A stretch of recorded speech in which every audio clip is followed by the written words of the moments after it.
عائزہ ایک متوسط گھرانے کی 19 سالہ لڑکی تھی جو شکل و صورت میں اوسط لیکن خوابوں کے معاملے میں شہزادیوں کو بھی پیچھے چھوڑ دیتی تھی۔ وہ BA فرسٹ ایئر کی طالبہ تھی۔ اس کی دنیا کچن کے کاموں، کالج کی کتابوں اور سستے سے اسمارٹ فون کے گرد گھومتی تھی۔ عائزہ کو لگتا تھا کہ اس کی زندگی بہت بورنگ اور بے رنگ ہے۔ وہ اکثر فلموں اور ڈراموں کے رومانوی مناظر دیکھ کر سوچتی کہ کیا کبھی کوئی اس کے لیے بھی پھول لائے گا، کیا کوئی اس کے لیے چاند تارے توڑنے کے وعدے کرے گا۔ وہ حقیقت پسندی سے کوسوں دور تھی۔ فیس بک پر عائزہ کو شاہ میر خان نامی پروفائل سے فرینڈ ریکویسٹ آئی۔ DP پر ایک مہنگی گاڑی کے ساتھ ایک ہینڈسم لڑکے کی تصویر تھی۔ عائزہ نے دل کی دھڑکنیں سنبھالتے ہوئے ریکویسٹ قبول کر لی۔ بس پھر کیا تھا؟ شاہ میر نے میٹھی باتوں کا ایسا جال بنا کہ عائزہ اس میں الجھتی چلی گئی۔ شاہ میر خود کو ایک بہت بڑے بزنس مین کا اکلوتا بیٹا بتاتا تھا۔ وہ عائزہ سے کہتا تھا، عائزہ تم تو محلوں میں رہنے کے لیے بنی ہو، تمہارے یہ نازک ہاتھ کام کرنے کے لیے نہیں ہیں، میں تمہیں رانی بنا کر رکھوں گا۔ عائزہ اس کے فریب میں اندھی ہو چکی تھی کہ اسے شاہ میر کی باتوں کے پیچھے چھپا ہوا جھوٹ نظر ہی نہیں آ رہا تھا۔ اس کے والد محکمہ زراعت میں ایک چھوٹے کلرک تھے۔ انہوں نے پوری زندگی ایمانداری سے گزاری تھی، کبھی رشوت کا 1 روپیہ بھی گھر نہیں لائے تھے۔ محلے بھر میں لوگ سلیم صاحب کی شرافت اور سفید پوشی کی قسمیں کھاتے تھے۔ ان کی کل کائنات ان کے بچے تھے۔ وہ اپنی پرانی سائیکل پر گرمی ہو یا سردی ڈیوٹی پر جاتے تک عائزہ کے کالج کی فیس وقت پر جمع ہو سکے۔ وہ اکثر شام کو تھکے ہارے گھر لوٹتے تو عائزہ کے سر پر ہاتھ رکھ کر کہتے، میری بیٹی پڑھ لکھ کر میرا نام روشن کرے گی۔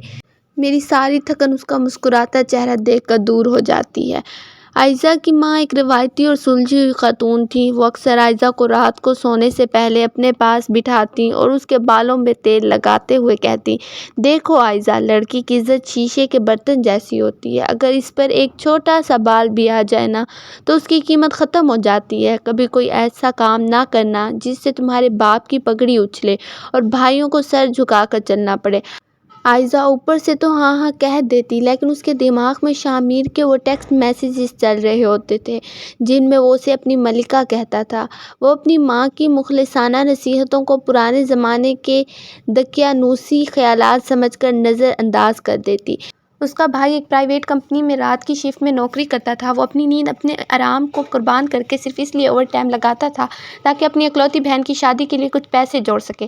وہ اکثر عائزہ کے لیے اس کی پسند کے سوٹ یا چپس کے پیکٹ لاتا تو کہتا، عائزہ تو بس دل لگا کر پڑھ، جب تیری شادی ہوگی نا تو میں پورے محلے کو دعوت دوں گا اور تجھے اتنی دھوم دھام سے رخصت کروں گا کہ سب دیکھتے رہ جائیں گے۔ ارسلان اپنی بہن کو اپنی جان سے زیادہ عزیز رکھتا تھا اور اس کے لیے کوئی بھی قربانی دینے کو تیار تھا۔ عائزہ کے گھر والوں نے اس کے لیے اپنے ہی خاندان کے ایک شریف اور برسر روزگار لڑکے عاصم کا رشتہ پسند کیا تو گھر میں خوشی کا ماحول بن گیا۔ لیکن عائزہ کے پیروں تلے سے زمین نکل گئی۔ اس نے رات کو روتے ہوئے شاہ میر کو کال کی اور سب بتا دیا۔ شاہ میر نے موقع کا فائدہ اٹھاتے ہوئے اپنی چال چلی۔ اس نے روتے ہوئے جذباتی بلیک میلنگ شروع کر دی، عائزہ اگر تم نے کسی اور سے شادی کی تو میں زہر کھا لوں گا۔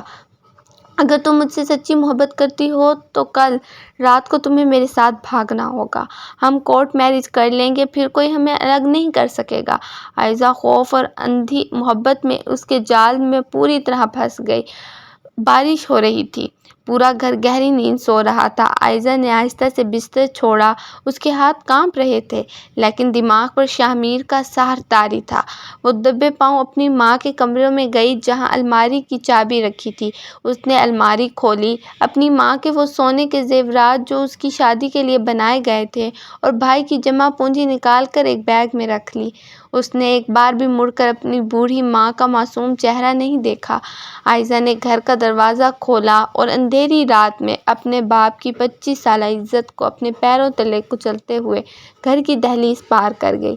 صابرہ خاتون جب عائزہ کو نماز کے لیے جگانے گئی تو کمرہ خالی تھا۔ بستر کی چادر سلیقے سے بچھی تھی لیکن عائزہ غائب تھی۔ جب انہوں نے الماری کھلی دیکھی اور زیورات غائب پائے تو ان کے حلق سے ایک چیخ نکل گئی۔ سلیم صاحب اور ارسلان بھاگے ہوئے آئے۔ ارسلان نے عائزہ کے فون پر ٹرائی کیا لیکن نمبر بند تھا۔ کچھ ہی دیر میں محلے محلے میں بات پھیل گئی کہ سلیم صاحب کی بیٹی کسی کے ساتھ بھاگ گئی ہے۔ سلیم صاحب محلے والوں کی نظروں کا سامنا نہ کر سکے۔ وہ صدمے سے اپنے دل پر ہاتھ رکھ کر وہیں صحن میں گر پڑے۔ انہیں فوری طور پر ہسپتال لے جایا گیا، جہاں ڈاکٹروں نے بتایا کہ انہیں شدید دل کا دورہ پڑا ہے۔ عائزہ شہر کی ایک گندی اور بدبودار کچہری میں شامیر کے ساتھ کھڑی تھی۔ وہاں کے وکیل اور منشی عائزہ کو ایسی نظروں سے دیکھ رہے تھے جیسے وہ کوئی اور بازار کی عورت ہو۔ عائزہ کو وہاں بہت عجیب اور خوفناک لگ رہا تھا۔ جب نکاح کے کاغذات پر دستخط ہو گئے تو عائزہ نے راحت کی سانس لی اور شامیر کا ہاتھ پکڑ کر کہا، شامیر، اب تو ہم ایک ہو گئے نا؟ شامیر نے جھٹکے سے اپنا ہاتھ چھڑایا اور سرد لہجے میں بولا، ہاں ہو گئے۔ اب یہ زیورات اور پیسوں کا بیگ مجھے دو، یہاں وکیلوں کو فیس دینی ہے۔ شامیر کے لہجے میں وہ پہلے جیسی مٹھاس اور نرمی غائب تھی جس نے عائزہ کو اندر تک ڈرا دیا۔ شامیر عائزہ کو اپنے اس محل میں نہیں لے گیا جس کا وہ ذکر کرتا تھا، بلکہ وہ اسے شہر کے ایک پسماندہ علاقے میں 2 کمرے کے ایک چھوٹے اور ٹوٹے پھوٹے مکان میں لے گیا، جہاں اس کی ماں اور 2 بہنیں رہتی تھیں۔ جیسے ہی عائزہ نے گھر میں قدم رکھا، شامیر کی ماں نے منہ بنا کر کہا، آ گئی بازار سے اٹھ کر؟ جو لڑکی اپنے باپ کی عزت کا جنازہ نکال کر بھاگ سکتی ہے، وہ ہمارے گھر کی کیا عزت رکھے گی؟ عائزہ نے روتے ہوئے شامیر کی طرف دیکھا کہ وہ اس کا دفاع کرے گا، لیکن شامیر خاموشی سے اپنے کمرے میں چلا گیا اور عائزہ کو پہلی بار احساس ہوا کہ وہ کتنے بڑے دلدل میں گر چکی ہے۔ ارسلان نے شامیر کے خلاف اغوا کا مقدمہ درج کروا دیا تھا۔ پولیس نے جب دونوں کو ڈھونڈ نکالا اور عدالت میں پیش کیا تو وہاں ارسلان اور اس کی ماں بھی موجود تھے۔ ارسلان کی آنکھوں میں آنسو تھے۔ اس نے عائزہ کے سامنے ہاتھ جوڑے، عائزہ میری بہن، گھر چل، ابا ہسپتال میں زندگی اور موت کی جنگ لڑ رہے ہیں۔ لیکن شامیر نے پیچھے سے عائزہ کو گھورا۔ عائزہ نے جج کے سامنے کھڑے ہو کر کہہ دیا، میں بالغ ہوں، میں نے اپنی مرضی سے شامیر سے شادی کی ہے، مجھے اغوا نہیں کیا گیا۔ اس ایک جملے نے ارسلان کی پیٹھ میں خنجر گھونپ دیا۔ اس نے نفرت سے عائزہ کو دیکھا اور کہا، آج سے ہمارے لیے تو مر گئی ہے۔ شادی کے 3 ماہ گزر گئے۔ شامیر کی حقیقت اب پوری طرح کھل چکی تھی۔ وہ کوئی بزنس مین نہیں تھا، بلکہ وہ بے روزگار تھا اور اسے جوئے اور چرس کی لت تھی۔ عائزہ جو زیورات اور نقدی گھر سے لائی تھی، شامیر نے وہ سب جوئے اور نشے میں اڑا دیے۔ اب گھر میں کھانے کے لیے راشن تک نہیں تھا۔ شامیر کی ماں اور بہنیں دن بھر عائزہ سے نوکرانیوں کی طرح کام کرواتیں اور اسے پسی ہوئی روٹی دیتیں۔ عائزہ جب اپنے کالج کے دن یاد کرتی جہاں اس کی ماں اس کے نخرے اٹھاتی تھی تو اس کے آنسو رکنے کا نام نہ لیتے۔ رات جب شامیر نشے میں دھت گھر لوٹا تو عائزہ نے ہمت کر کے کہا، شامیر، گھر میں آٹا ختم ہے، کچھ پیسے دے دے۔ شامیر کا پارا چڑھ گیا۔ اس نے عائزہ کے بال پکڑے اور اسے دیوار سے دے مارا۔ عائزہ نیچے گر گئی اور اس کے ماتھے سے خون بہنے لگا۔ شامیر نے اس پر لاتوں کی بارش کرتے ہوئے کہا، بڑی آئی مجھ سے حساب مانگنے والی، بہت شوق تھا نا رانی بننے کا، اپنے باپ کے گھر عیش کرتی تھی، تو وہاں سے بھاگی کیوں؟ مجھ پر احسان کیا تھا کیا؟ عائزہ سسکیاں بھرتی رہی، لیکن اس سے بچانے والا کوئی نہیں تھا۔ کچھ مہینوں بعد عائزہ امید سے ہو گئی۔ اس حالت میں جب ایک لڑکی کو سب سے زیادہ اپنی ماں کی ضرورت ہوتی ہے، عائزہ بالکل اکیلی تھی۔ اسے صبح الٹیاں آتی، چکر آتے، لیکن اسے اسی حالت میں اٹھ کر پورے گھر کا جھاڑو پوچھا اور برتن کرنے پڑتے۔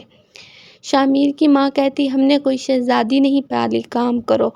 عائزہ رات کو بستر پر لیٹ کر اپنے پیٹ پر ہاتھ رکھتی اور روتی۔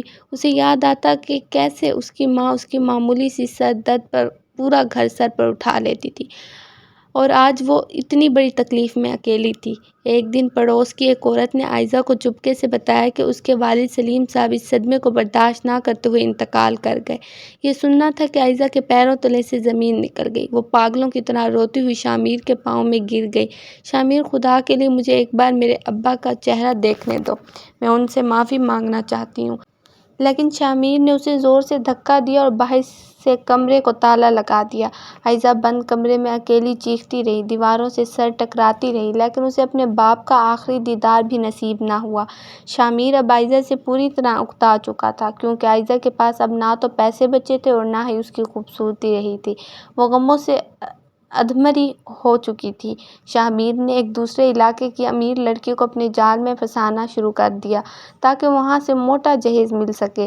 جب عائزہ کو اس بات کا پتہ چلا تو اس نے رو کر احتجاج کیا تو شاہ میر کی بہنوں نے اسے مارا اور کہا، تم تو خود اپنے ماں باپ کو چھوڑ کر بھاگی تھی، تمہاری کیا اوقات ہے؟